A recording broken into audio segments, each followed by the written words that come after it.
Good morning বন্ধুরা, তোমরা সকলে কেমন আছো? আশা করো ভালো আছো, সুস্থ আছো। তো এই যে আর একটি নতুন দিন, তো নতুন ব্লগ শুরু করে দিয়েছি। তো এখন টাইম হচ্ছে 11টা মতন বাজে।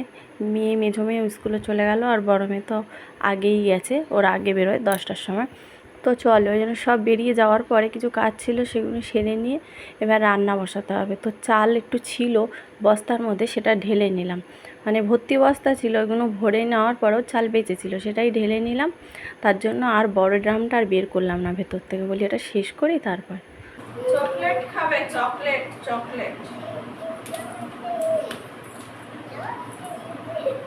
খা, একটু একটু করে না দিলে তুই আবার চাই করবি।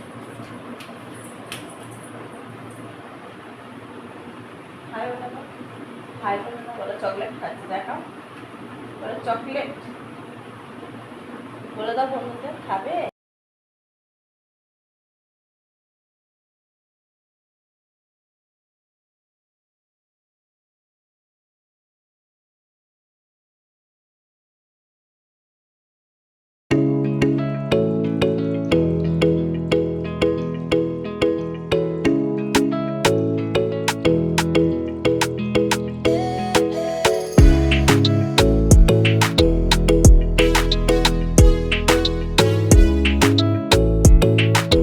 তো বন্ধুরা, এই দেখো এখন ভাত বসাবো। এই যে চাল ধুয়ে নিয়েছিলাম, নিয়ে আর এই যে এখন দেখো জল নিয়ে নিচ্ছি অ্যাকোয়াগার্ড থেকে, অ্যাকোয়াগার্ডের জলই বসাই।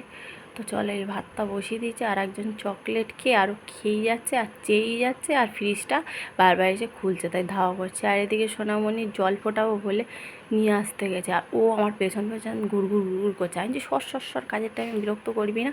ও দেখো আমার সঙ্গে সঙ্গে ঘুরছে, একবার নাইটি টেনে ধরছে, ওই দেখো আমাকে জড়িয়ে ধরেছে এসে। চলো, কাকলু খেলনা দেখা, বন্ধুদের কাকলু, বন্ধুদের খেলনা দেখা, দেখাও। ও বসতে পারছি না, বসতে পারছি না।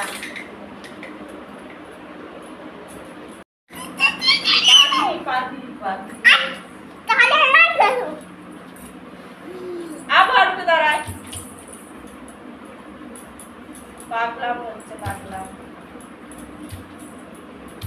তো চলো, এই যে এখানে কাটাকুটি করছি। আচ্ছা, পটল আলুর তরকারি করব, তাই পটল কেটে নিচ্ছি। ভেবেছিলাম পটল দিয়ে সর্ষে দিয়ে পোস্ত দিয়ে ঝাল করব, তারপর আবার ভাবলাম রাতে রুটি দিয়ে খাবো। তো পটল আলুর তরকারি করলে রুটি দিয়ে তাহলে খাওয়া যাবে। পটল সর্ষে পোস্ত দিয়ে করলে তো আর রুটি দিয়ে খাওয়া হবে না, তার জন্য। আর এই আলুটা দেখো না, এখন আলু এত পচাই যাচ্ছে, কত বড় আলুটা কেটে কেটে বাদ দিয়েও আর পারলাম না, দেখি গন্ধ ছাড়ছে। রেখে দিলাম, অন্য একদিন ভাজা করে নেবো বা কুচিয়ে বড়া করে নেবো। তো চলো, আর একটা আলু নিয়ে নিয়েছি, আর একটা আলু কেটে নিচ্ছি। তো বেশি আলু দিই না, অল্প করেই দিলাম। তো আমার তো বেছে বেছে খেতে হয়। তো চলো, এদিকে আমার ভাত হয়ে গেছে, ভাতটা নামিয়ে নেবো। ভাত বসিয়ে দিয়েই কাটতে এসেছিলাম। তো চলো, আর কেটে নিয়েছি কচু আলু, মানে গাটি কচু আলু, মানে নিরামিষ রান্নাই করছি। আর আগের দিনের একটু মাংস আছে, সেটা গরম করে রেখে দিয়েছিলাম। তো সেটাই মেয়ের বলতে মেজো মেয়ের হয়ে যাবে, আর একটু বড় মেয়ের হয়ে যাবে। তো অল্প একটু আছে। আর এই যে ওর জন্য ভাবলাম পটল আলুর তরকারি করি আর গাটি কচুর তরকারি করি। তো কচু খাওয়া আমার বারণ, যেহেতু সুগার আছে। তো সুগারটা প্রায় অনেকটাই কমে গেছে।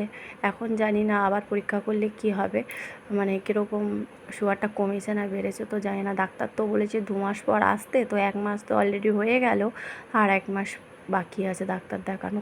পরীক্ষা করে তারপরে যেতে বলেছে, মানে আরেকবার সুগারটা পরীক্ষা করতে হবে, থাইরয়েড আর সুগারটা কেমন আছে। তো আমার কমে গেছিলো, অনেকটাই নর্মালে চলে এসেছিলো। তো কি করব বলো, খেতে তো ইচ্ছে হয় না। মানে সিজনের সবজি যেহেতু, ওই জন্য এই প্রথমবার গাটি কচু এনেছে দাদাভাই, দেখে আর লোভ সামলাতে পারলাম না। তো বলি একটু করেই নিই, অল্প করে নেয়, খাবো একবেলা, দাদাভাই আর মেয়েরা খাবে। তো চলো, ওই যে জিরে টিরে দিয়ে হলুদ টলুদ একসঙ্গে নিয়ে সব মশলা দিয়ে দিলাম।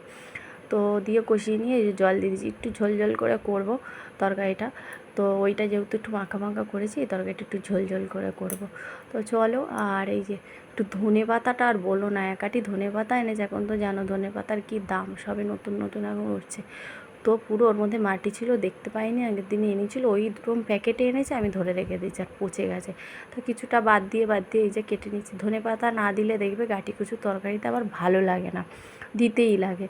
তো চলো যাই হোক, আমার গাটি কচুর তরকারি এত ভালো লাগে, নিরামিষ মানে এই তরকারিটা করলেই আমার এক থালা ভাত খাওয়া হয়ে যাবে। আমার না, শুধু তোমাদের দাদাভাইও ভালোবাসে। তো চলো, এইদিকে তরকারি হয়ে গেছে, ঝোলটা একটু ফুটিয়ে নিয়েছি, ধনেপাতা দিয়েছি যেহেতু, আর এখানে যে ভাত বেড়ে নিচ্ছি, আবার একটু পেঁপে সিদ্ধ দিয়েছি। মাম্মাম পটিটা না কদিন ধরে একটু টাইট হচ্ছে, তাই ভাবলাম একটু পেঁপে সিদ্ধ দিই, আমিও খাবো মাম্মামও খাবে। তো এক থালায় নিয়ে নিয়েছি পেঁপেটা, ওর ভাতটা গরম তো একটু ছড়িয়ে দিয়েছি। পেঁপে সিদ্ধ দিয়ে আর ও এই পটল আলুর ডালনা নিয়ে ও খেয়ে নেবে। ওকে আর বাসি মাংস দেবো না, ও পটল আলু ডালনা ভালোই বাসে, কিন্তু আমার বাকি দুই মেয়ে আবার পটলটা খেতে চায় না, বেছে বেছে আলুটা দিতে হয়। তো চলো, এক জায়গায় নিয়ে নিয়েছি তরকারিটা, আর কচুর তরকারি মেয়েকে দেবো না, মেয়ে খায় না। আর পেঁপেটাও এক জায়গায় নিয়ে নিয়েছি, ও শুধু পেঁপেটা দিয়ে আগে একটু ভাত খাই নেবো, তারপর পটল আলু। ও তৃপ্তি করে খেয়েছিল জানো তো বন্ধুরা, আমার মেয়ে। তো চলো, মাম্মাম জানি মাছ খায় না, কিন্তু আবার মাঝে মাঝে লক্ষ্মী মেয়ের মতনও একটু ভাত খেয়ে নেয়, এক আধ দিন নিরামিষ করলে খেয়ে নেয়। তো দেখো আকাশটা কি সুন্দর লাগছে, তো ভাবলাম একটু ক্যামেরা করে নিই। আর এই যে সোনামণি স্নান টান তো অনেকক্ষণ আগে হয়ে গেছে, এই যে ফোন দেখছে বিছানায় একা একা উঠে। তো চলো, খাওয়া দাওয়া হয়ে গেছে, তারপর ওকে ঘুমটুম পাড়িয়ে দিয়েছি, দিয়ে এখন কটা বাজে জানো, 4টে মতন বাজে। তো এই যে ঘরটা ঝাড়ু দিয়ে দিচ্ছি, দিয়ে তারপরে মেয়ে আসবে স্কুল থেকে, তারপরে আমি ওকে খেতে টেতে দিয়ে গা হাত পা ধোবো। এই ঝাড়ু টাড়ু মেরে পরিষ্কার করে নিচ্ছে একবারে, আর সন্ধ্যেবেলা দিতে হয় না, সন্ধ্যেবেলা যেহেতু সন্ধে দিতে হয় তার জন্য আমি ঝাড়ুটা একবারেই দিই। সকালে তো দেওয়া হয়, সকালে আমার মেয়ে দিয়ে দেয় বাসি কাজটা সেরে, আর আমার বেলার কাজটা করতে অসুবিধা হয় না, ওই জন্য আমি বেলার কাজটাই করি। তো এই যে দেখো, এই জায়গাটা কি ঝুল পড়েছে, তো যেন একটু ঝেড়েই নিলাম। আমার মেয়ে আবার এইসবগুলো অত খেয়াল করে না, তাড়াহুড়োর মধ্যে কাজ করে, তার জন্য। তো আমি ভাবলাম তাহলে একটু ঝেড়ে নিই। আর এই যে দেখো না কত নোংরা, তো এখানে পাপোশটার মধ্যে নিয়ে নিয়েছি একটু ইয়েটা পুরো তুলে নিয়ে ম্যাটটার ওপরে, তারপরে এই দেখো নোংরাটা নিয়েছি। এই কাজটা কিন্তু আমার মেয়ের কাছ থেকেই শিখেছি, কিছু কিছু কাজ আছে যে মেয়েদের কাছ থেকেও আমাদের শেখা বাকি রয়ে যায়। তো আমার বড় মেয়ের থেকে দেখলাম বেশ বুদ্ধি করেই কাজটা করছে, মানে আগের দিন দেখছিলাম বসে বসে কী করে তুলছিল। তো দেখো ওদিকে ঝাড় দিয়ে পরিষ্কার করে নিয়েছি, এবার বাইরেটা ঝাড়ু দিয়ে দিয়েছি, আর কটা জামা কাপড় ছিল একটু ভেজা ভেজা রোদ দিয়েছে, এবার একটু ওই কটা মেলে দিলাম, কারণ বৃষ্টি হয়েছিল এক ঝলক। চলো, এই যে মেয়ে খাচ্ছে,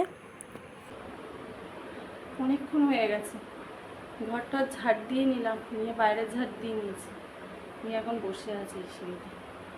ওর হলে তারপরে বাসন টাসন মেজে গাটা ধুতে যাবো, তাহলে সন্ধ্যাবেলা চেঞ্জ করতে লাগে না, একটু গাটা আর তো ধুতে লাগে না, সন্ধ্যেটা দিয়ে দিতে পারবো।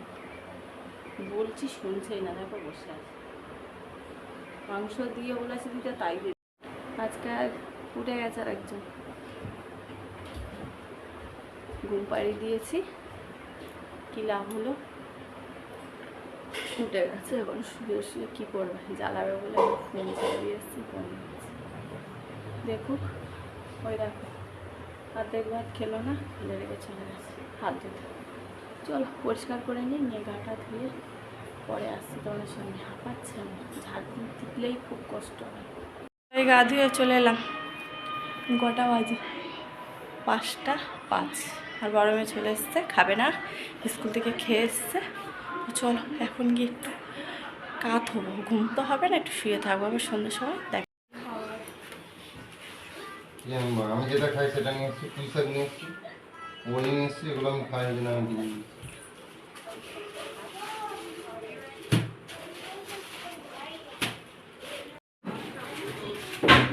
এইগুলো কি নিয়ে এসছো, পাকা আম? তো এটা ধরে এখানে তুললে কেন, নিচে নামিয়ে দাও। আর কি নিয়ে এসছো, পেঁয়াজ এনেছো? পেঁয়াজ নিচে রাখলাম তো, ওগুলো নিয়ে এসছি, দুটো আম পছন্দ হলো, ব্যাঙড়া আম, স্টিকার মারা হিমসাগর আম আর পাওয়া যাচ্ছে না। অরিজিনাল ওটা কি নিয়ে পালিয়েছে করে। আর টমেটোটা পুঁই শাকটা কিনে, টমেটোর যা দাম, ওই 500 নিয়ে এসছি, সস দিয়ে রান্না কর, টমেটো রান্না করা ছেড়ে দাও। কিভাবে বলছে বাবা, সসের দাম কম তো, টমেটোর যা দাম ওর থেকে সস খাওয়া ভালো। আর ওল নিয়ে এসছো, আবার এই বিস্কিটটা নিয়ে এসছো, কে বলেছে আনতে? ঘরে তো আমি নেই, কি করছে বা?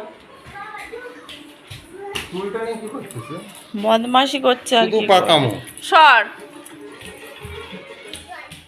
কোথায় যাবো? চলো কোথায় যাবো? সারাক্ষণ খাওয়া, দুটো ক্যাডবেরি খেয়ে নিয়েছি, হ্যাঁ। কেন রে বাবা ছুটি কেন করছিস? ক্লাস হবে না, পুরোটা শোনো। নবীন মন্ডল আছে কালকে। তোর কি হচ্ছে দাদা? ক্লাস হবে না, গিয়ে কি করব? পুড়ে যাচ্ছে, কমা কমা। কমে গেছে। কোথায় কমালে? তো দেখো বন্ধুরা, এই যে তোমাদের দাদাভাই কটা পাঁপড় ভাজতে এসেছিলো। তো মেয়ে বলছে কী নিয়ে এসছো বাপি খাবার, তখন বলছে কিছুই আনিনি, আমি যেটা ভালোবাসি সেটা এনেছি, মানে পুঁই শাক এনেছে সেটা বলছে। তা বলছে কিছু খাবার আনলে না, বলে বলতে পারতিস। তখন মেয়ে বলছে হ্যাঁ বলবো, তবে নিয়ে আসবে। তো বলছে ঠিক আছে পাঁপড় আছে, দাঁড়া আমি ভেজে দিই। তো দাদাভাই কিছুটা ভেজেছে, এবার আমি এই পাঁপড়গুলো ভেজে নিচ্ছি। তো চলো সন্ধ্যের এই টিফিন করা হবে, মানে চা পাঁপড় ভাজা, আর ওখানে যেগুলো দেখছো বাটিতে ওগুলো দাদাভাই ভেজেছে। আলুর চিপস নিয়ে এসেছিলো কাঁচা, সেগুলো ভাজা করেছে। আর আমি বলি দুটোর সাথে পাঁপড় ভেজে নিই, এইটা কিন্তু আমি ভাজছি। তো চলো এবার এখানে চা বসিয়ে দিয়েছি, গ্যাসটা যেহেতু জ্বলছিল ভাবলাম চাটা এখানেই করে নিই, ইন্ডাকশানে আর বসাবো না। চলো সন্ধ্যাবেলায় আজকের ব্লগটা তাহলে এখানেই রেখে দিচ্ছি, নেক্সট ব্লগে দেখা হবে। তোমরা সকলে ভালো থাকবে, সুস্থ থাকবে, নিজেদের খেয়াল রাখবে। চলো টাটা বাই, সি ইউ।